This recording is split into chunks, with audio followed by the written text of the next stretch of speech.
Hello friends, ఈ విధంగా నాకు 200 నుంచి 300 మెసేజ్లు వచ్చాయి. అన్న, నాకు job stress, financial stress, homesick, అలా అని ఇండియాకి వెళ్ళలేకపోతున్నాను, యూకేలో ఉండలేకపోతున్నాను, ఈ స్ట్రెస్ని ఎలా హ్యాండిల్ చేయాలని నాకు మెసేజెస్ వచ్చాయి. నేను చెప్పేది ఏమంటే, మీరు కంఫర్ట్ జోన్ నుంచి అన్కంఫర్ట్ జోన్ వచ్చాక ప్రతి ఒక్క స్టూడెంట్ చూడాల్సిన సిచ్యువేషన్స్ అండి ఇవి.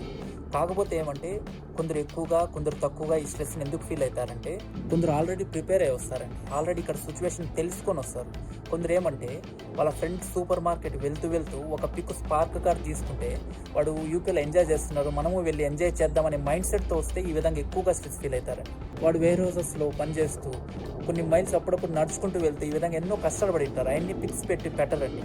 జస్ట్ అందంగా ఉందని ఒక పిక్ పెట్టగానే మీరు ఇక్కడ వచ్చి ఎంజాయ్ చేద్దామనే మైండ్ సెట్తో వస్తే ఈ స్ట్రెస్ లెవెల్ ఇంకా పెరుగుతుందండి. దీన్ని ఎలా మేనేజ్ చేయాలంటే ఏం లేదండి, మీరు బయట మనుషులతో తిరగండి, నవ్వండి. రేలంగి మామయ్య క్యారెక్టర్ చూసింటారు కదా.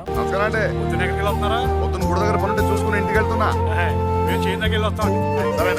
యాక్చువల్లీ యూకే అంటేనే అందరూ రేలంగి మామయ్య లాగా మనల్ని చూసి కాంటాక్ట్ ఇస్తూ నవ్వుతారండి. మీరు నవ్వడం స్టార్ట్ చేయండి. ఇంకా దరిద్రం ఏమంటే, మన తెలుగు వాళ్ళు మనల్ని చూసి శత్రువు చూసినట్టు చూసి వెళ్ళిపోతారండి. మీకు చెప్పేది ఏమంటే, మీరు హలో అనండి, హాయ్ అనండి, వాడిని కొంచెం పలకరించండి, మీరు మాట్లాడుకోండి, కొంచెం ఆనందంగా ఉండండి, పాజిటివిటీ పెంచండి. నేను చెప్పేది ఏమంటే, ఇంకా కొత్తగా వచ్చే స్టూడెంట్స్ ముందే ఇక్కడ సిచ్యువేషన్ తెలుసుకుని రండి, ఈ స్ట్రెస్ని బాగా మేనేజ్ చేయగలుగుతారు.